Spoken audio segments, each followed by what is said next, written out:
The thing about art is that it hits everybody a different way. You know, you and I can stand next to a piece of art, and we're both going to walk away from it with something. You know, one of us might walk away from it with nothing.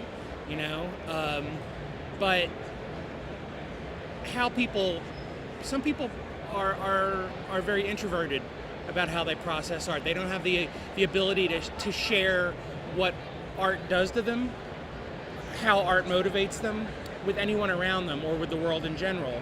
Whereas at the other end of the spectrum, there are, you know, very extroverted people who are sharing their artwork with the world, or sharing how they feel about artwork with the world. I'm very grateful for the existence of art in my life, because my wife and I have known mostly people who are motivated by the arts.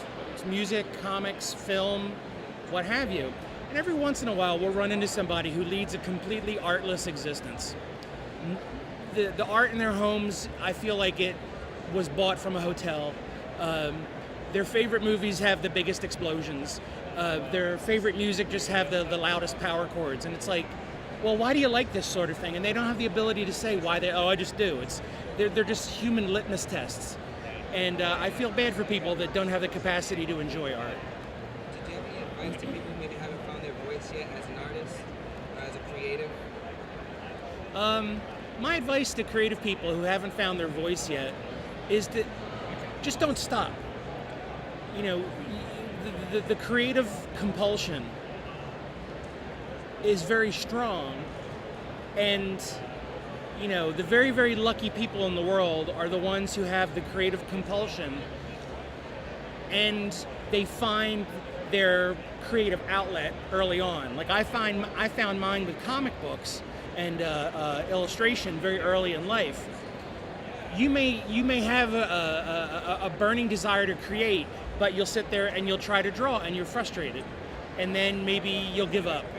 But if you had tried perhaps painting, or perhaps sculpture is your thing, or it could be very possible that your creative urges will be satisfied in a completely unknown, you know, field of endeavor that you haven't found yet. Like I'm into things now. I just turned 50. I'm into things now that 20-year-old me would be like, really? You like that?